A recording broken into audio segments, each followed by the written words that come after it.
Why? Why do that? Why? She's about to have her backside handed to her in her primary. She's going up against Harriet Hageman, who has a 22-point lead on her. And her ultimate goal, and I said this years ago, that Liz Cheney wants to run for higher office. And back before she got all this, I think she may have had a chance. But now, I've never seen anyone so committed to self-sabotage in my life. She's created a mess for herself in her state. She's blown off voters, the Republicans that have been wanting to talk to her about stuff, and they're trying to, because they understand that she doesn't like Trump, and they were trying to build some kind of, bridge at least so that they can have some kind of working relationship. And she doesn't even want to do that. She has staked out everything. And I think she gambled too early. She stuck out everything on being the non-Trump. And I've just never seen such bad strategy before. And then she has her dad do this ad. Dick Cheney does this ad. He has harsher words for Trump than he ever did for Obama. That's absolutely ridiculous. It's ridiculous. And this whole thing, well, he tried to do it with violence and all this stuff. What? I mean, if that's what he really thinks, he needs to shuffle onto an old folks home, because that's not the reality of the situation. Don't sit here and gaslight us. We saw all the same stuff that he saw. There's a difference between Trump being upset if he didn't win, maybe being upset that he didn't win, or doing what Cheney just said there, which wasn't done.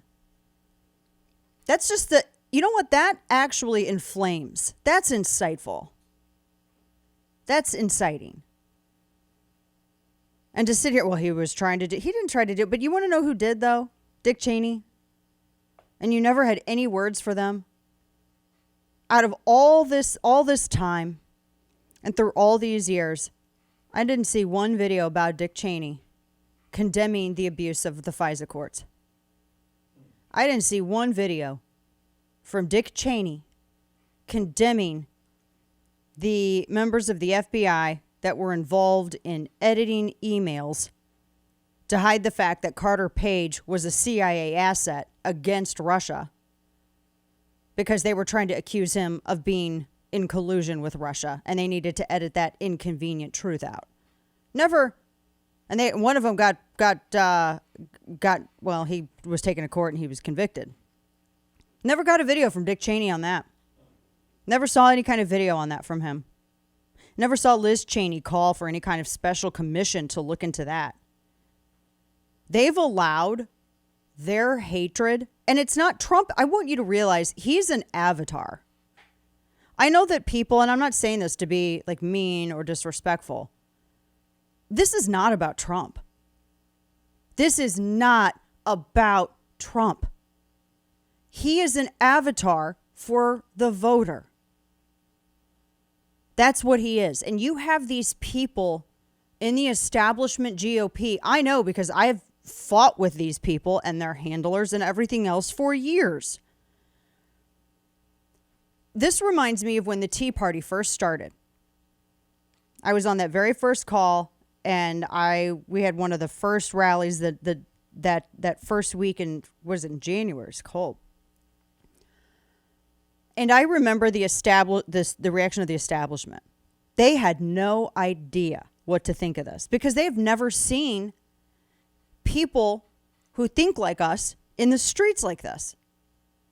They'd never seen this. And before this, I used to go and crash protests all the time. Never saw a lot of conservatives out there. That just wasn't, people are busy working. I wouldn't think. After this, though, and part of that, it wasn't just dissatisfaction with Obama. I was critical of No Child Left Behind, because of the standards and federalization of education and curriculum. Too big to fail. The Wall Street. I mean, we were critical before Obama, and that was when W was in office. He seemed like a nice guy, but I was critical of some of his policies. And we were very loud about it because we were really fed up. And I just remember the establishment just kind of like, oh, whatever, these people.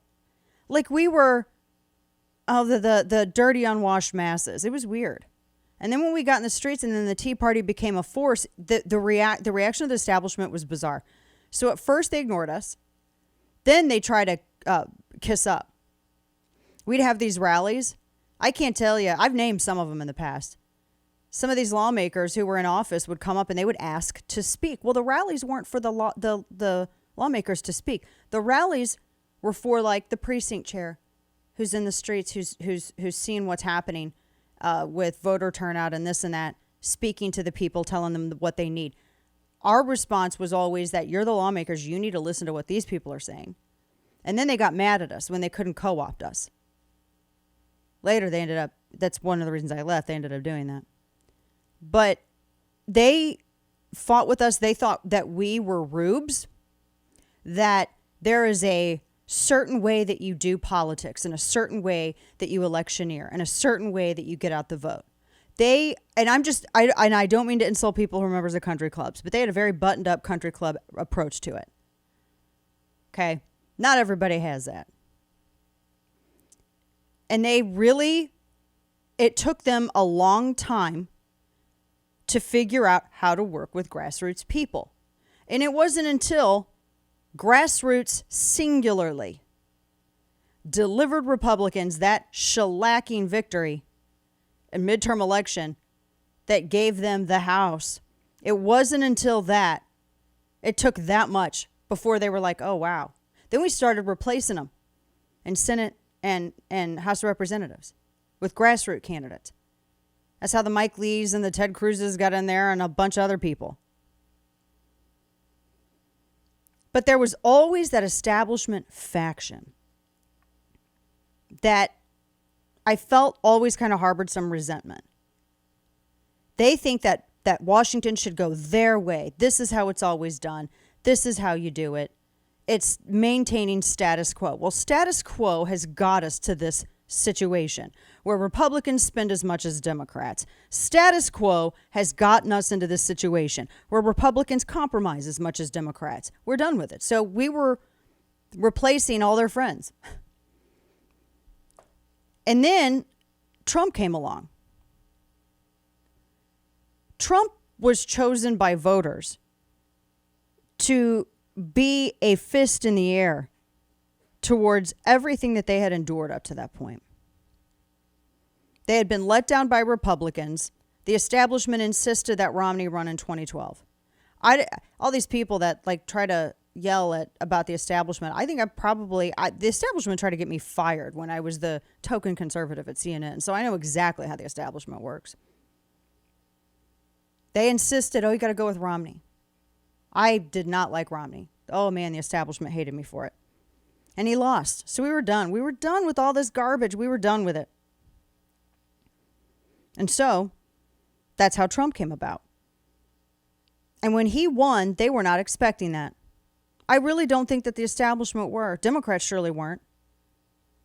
And so that brings us to this point.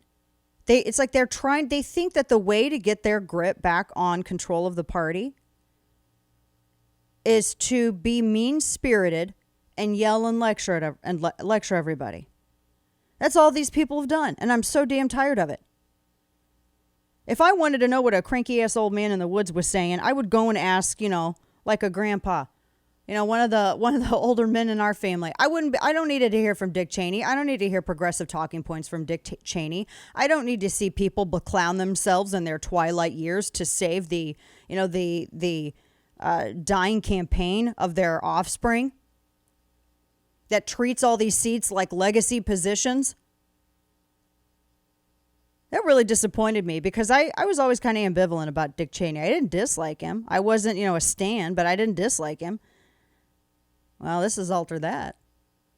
That's just uncalled for because they think that they're just going at Trump. You're not. You're actually trying to impugn the characters of everybody who voted for him. You're saying deplorable without saying it.